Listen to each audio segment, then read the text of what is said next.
Guys मुझे यहाँ चलते 15 मिनट हो गए हैं और बहुत ज़्यादा हवा चल रही है। वाटर ने क्या किया, जितना भी मिनरल्स निकले यहाँ पे दूर दूर तक कोई गाड़ी कोई भी घर हमें नहीं दिख रहा है। मॉर्निंग गाइस, तो टुडे इज़ डे 8 और अब टाइम है लास वेगस से जाने का और होटल से चेकआउट करने का। तो अब टाइम है होटल की रेटिंग का। जहाँ तक ब्रेकफास्ट का सवाल है, ब्रेकफास्ट कोई ख़ास अच्छी नहीं थी। We paid for the breakfast और यहाँ पे आके उन्होंने फिर से कुछ नया कन्फ्यूजन क्रिएट कर दिया कि यू हैव टू पे फॉर हॉट बुफे, और जिस चीज़ के लिए हमने पे किया था उसके लिए बहुत ही मतलब ओके टाइप ब्रेकफास्ट थी। तो I would rate 3 for the breakfast. And parking में भी उन्होंने काफ़ी कन्फ्यूजन किया कि पार्किंग में दे सेड कि इट्स फ्री और यहाँ के they start charging it. And overall hotel की रेटिंग अगर मैं दूँ तो 3.5। और तो आज हम पहुंच जाएंगे सैन फ्रांसिस्को, यानी कि हम पहुंच जाएंगे यूएस के वेस्ट एंड, और उसके बाद वापस अपनी जर्नी शुरू करेंगे from west coast of US to east coast of US. So हमारे साथ बने रहिए and come along. Good morning guys, say hello. Good morning. Hello, good morning. So guys अब हम निकल रहे हैं लास वेगस से और जा रहे हैं सैन फ्रांसिस्को। बट रास्ते में आएगा डेथ वैली, तो हम सोच रहे हैं अगर हमें टाइम लगेगा तो हम डेथ वैली होते जाएंगे।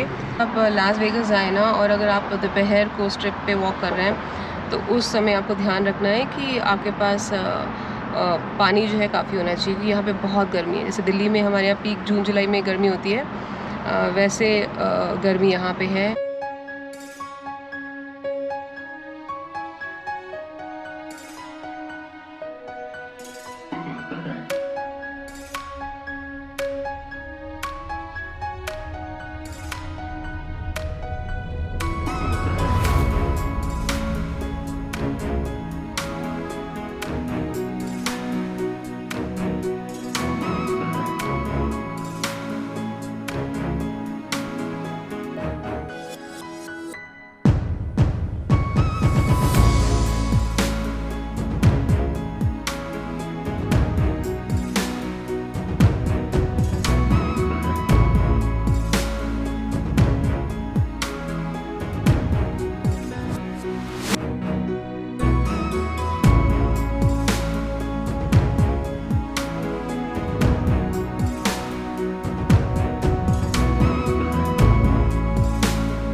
तो गाइस फाइनली हम उस सड़क पे आ गए हैं जो कि डेथ वैली की तरफ जा रही है। और यहाँ से कितनी दूर है? 52 माइल्स।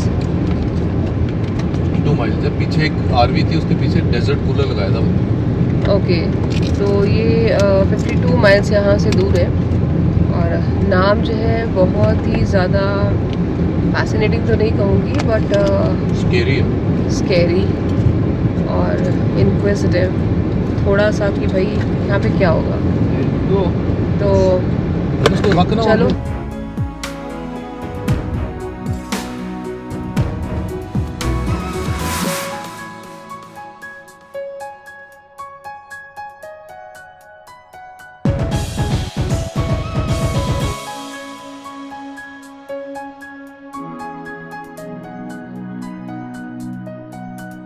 तो सामने जो माउंटेन्स दिख रहे हैं वहाँ पे है bad water basin.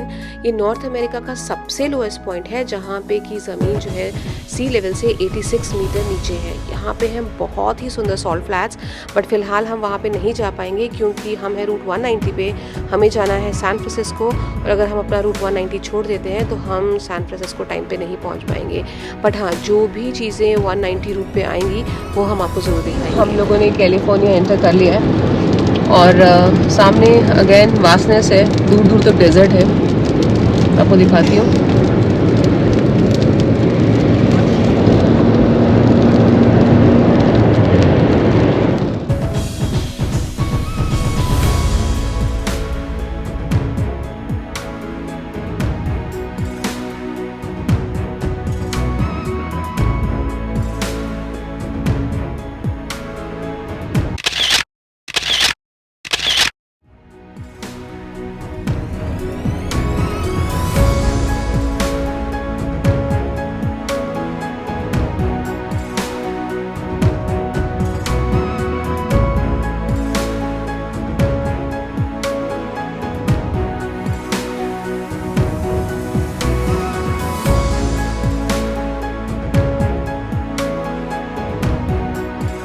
So guys, हम पहुंच गए हैं. Which point is this?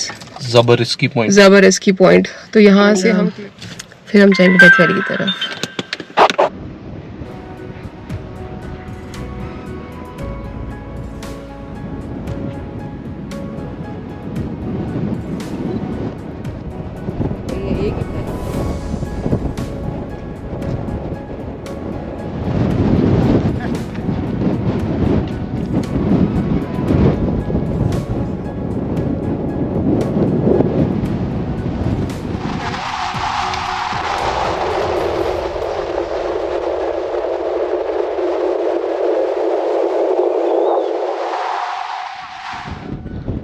Wind चल रहा है और बहुत ड्राई है.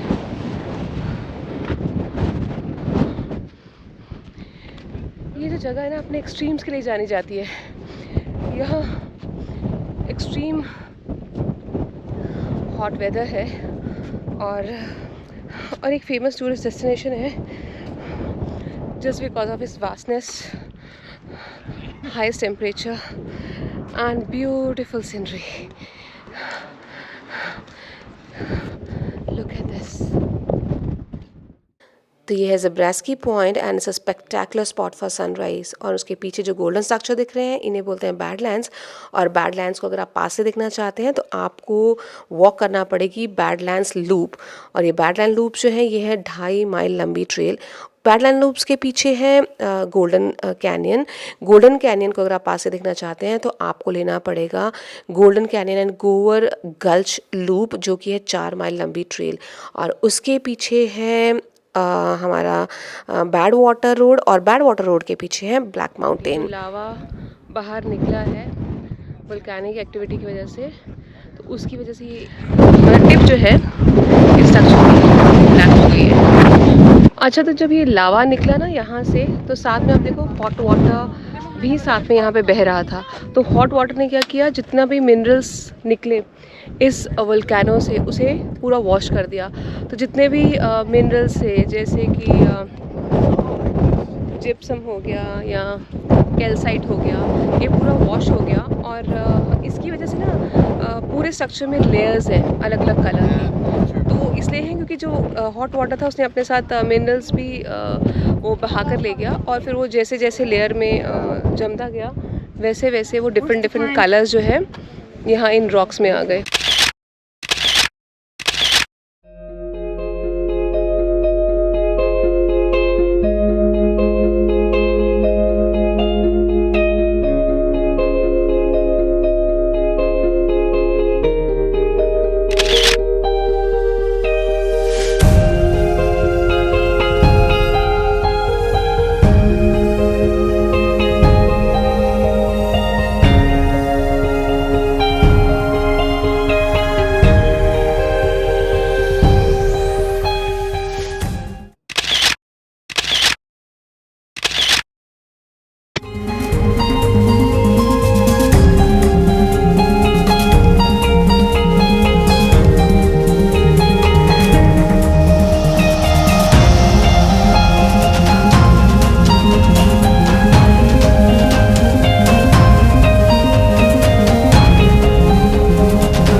जिस जगह पे मैं खड़ी हूँ ये है डेथ वैली नेशनल पार्क.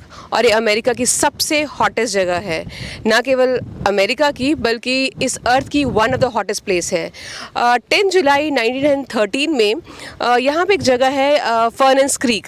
वहाँ पे टेम्परेचर रिकॉर्ड किया गया था 57 डिग्री सेल्सियस. आप समझ सकते हैं कितनी गर्मी होगी यहाँ पे. इस समय लू चल रही है, मतलब हवा बहुत ज़्यादा गर्म है. और ना केवल ये हॉटेस्ट प्लेस है बल्कि अमेरिका की सबसे डीपेस्ट जगह भी है.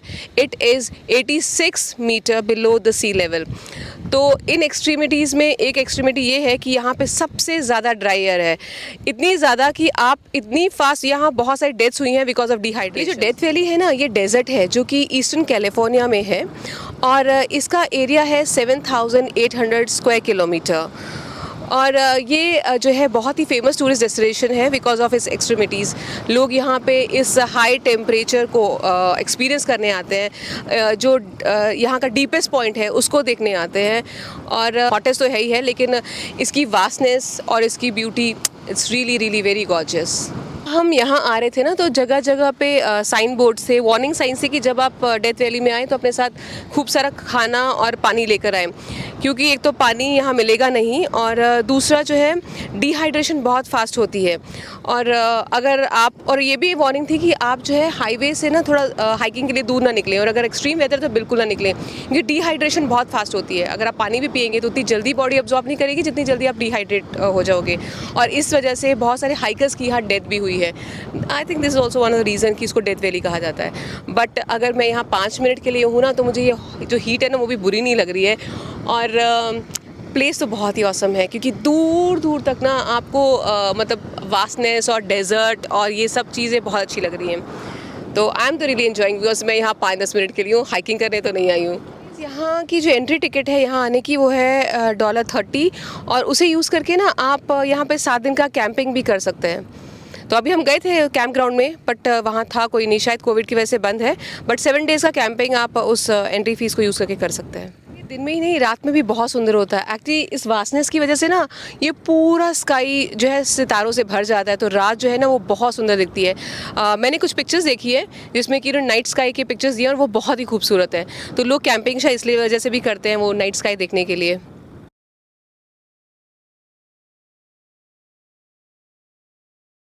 गाइस, मुझे यहाँ चलते 15 मिनट हो गए हैं, और पसीना बिल्कुल फील नहीं हो रहा इतनी गर्मी के बावजूद भी।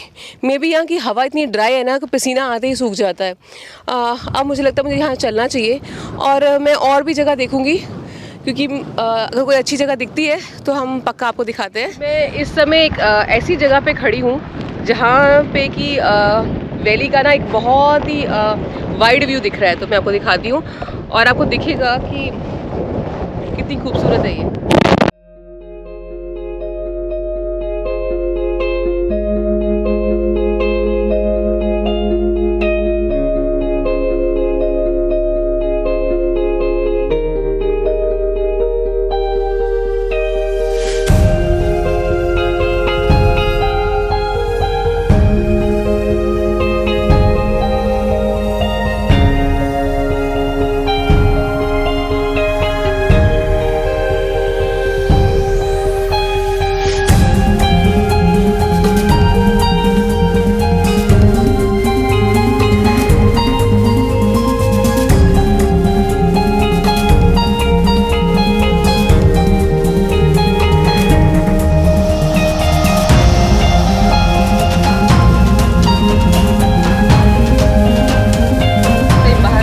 है 120 डिग्री फ़ारेनहाइट, और बाहर तूफ़ान चल रहा है बहुत ज़्यादा। आप देखें, पूरे रेत का तूफ़ान है।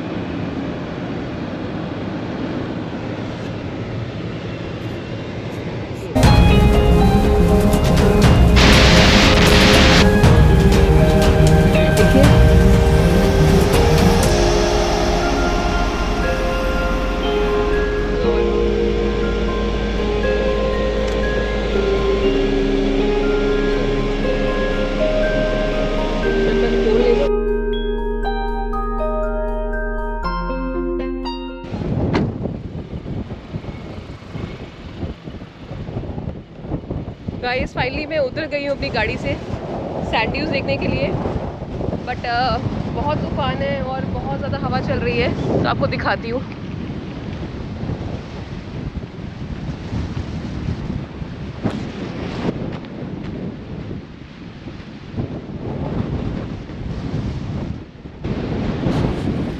तो गाइस, ये है मस्कीट फ्लैट सैंड ड्यून्स, और यहाँ पे कहा जाता है कि पीक गर्मियों में सैंड का जो टेम्परेचर है इतना ज़्यादा गर्म हो जाता है कि it is enough to melt your sandals mid में। मतलब बहुत गर्मी होती है यहाँ पे।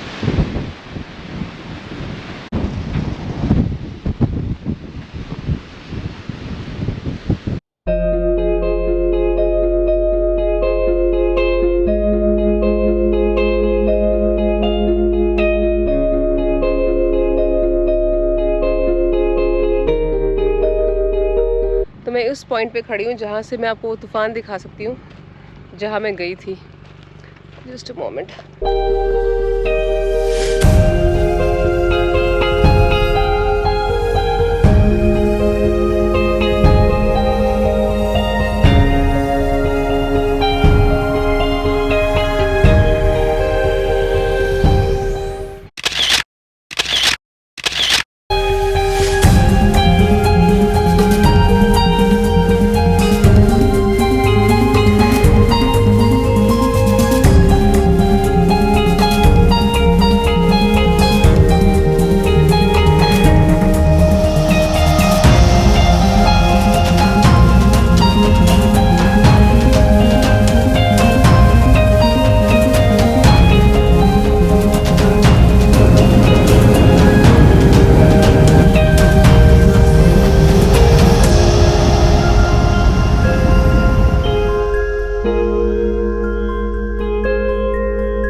Ghost town were large served in nearby mining camps from 1897 to 90.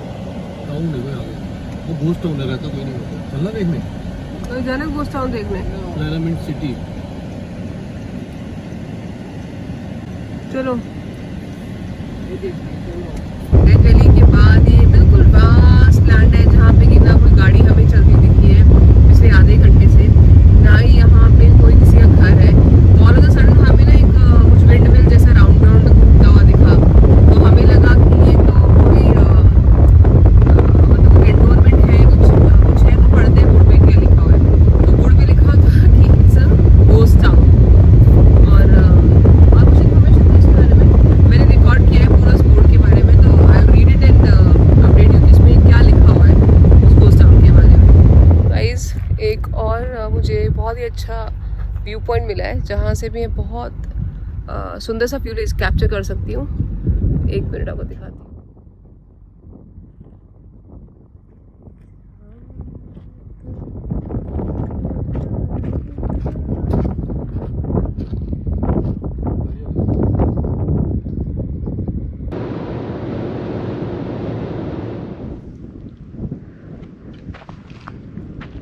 Guys हम लोग इस समय फर्नेस क्रीक से 120 माइल दूर है और यहाँ पे दूर दूर तक कोई गाड़ी कोई भी घर हमें नहीं दिख रहा है, बस वास्टनेस है और डेजर्ट है।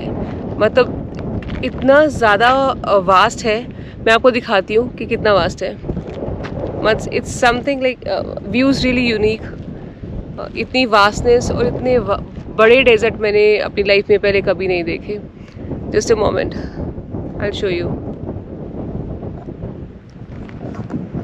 सड़क दूर दूर तक सुनसान है और हमें वो ऊंचे बिल्कुल लद्दाख जैसे पहाड़ दिख रहे हैं विदाउट वेजिटेशन, मतलब सिर्फ रॉक्स ही रॉक्स हैं। और एक्चुअली में डेजर्ट है क्योंकि यहाँ कैक्टस और बिल्कुल डेजर्ट वाले वेजिटेशन है यहाँ पे। और सड़क में आपको सड़क दिखाती हूँ, आपको सड़क में दूर तक कोई गाड़ी नहीं दिखेगी। दूर दूर तक कोई गाड़ी नहीं है, कोई घर नहीं है, कोई शॉप नहीं है, कोई शॉपिंग सेंटर नहीं है। इस actually a life time experience कि आप इतनी वास्टनेस एक्सपीरियंस कर रहे हैं एंड दैट टू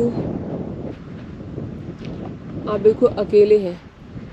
माइल्स तक आपके आसपास कोई नहीं है। थोड़ा सा स्कैरी भी है कि गाड़ी ख़राब हो जाए या कुछ आपको पानी की ज़रूरत हो। फ़िलहाल तो हमने सब फिल किया हुआ है।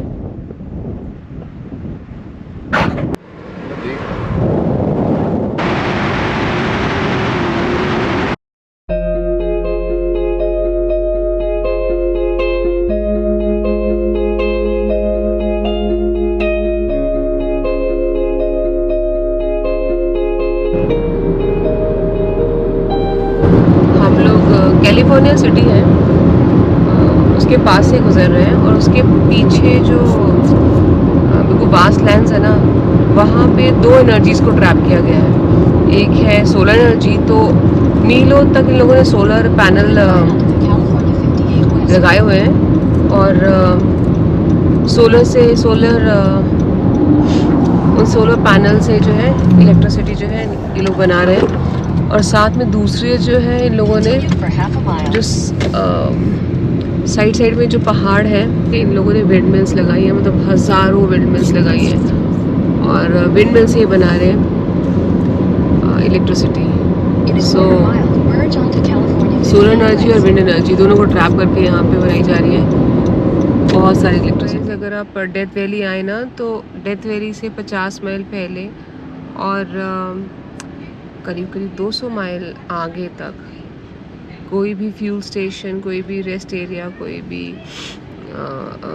वाटर फैसिलिटी आपको नहीं मिलने वाली है। तो आपको ध्यान रखना है कि अगर आप डेथ वैली का प्लान करें तो अपने गाड़ी का जो टैंक है उसे फिल कर लें, बहुत सारा पानी रख लें और खाने पीने की चीज़ें रख लें। हमारा फ्यूल जो है बहुत कम बच गया है, मतलब 62 की रेंज में आ गया था और हमारा फ्यूल ख़त्म हो रहा था, तो हमें टेंशन हो गई थी कि अब हम क्या करेंगे। बट लकीली हमें एक फ्यूल स्टेशन दिख गया है और हम अपने टैंक को फिर से फिल करवा रहे हैं और लेंगे थोड़ी सी कॉफ़ी ब्रेक और स्नैक्स ब्रेक, क्योंकि आज का लंच तो हम कर नहीं पाए। चलिए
तो शाम के बज गए हैं 8:30 और हमें लगेंगे कितने घंटे और 4 घंटे और सैन फ्रांसिस्को पहुंचने में।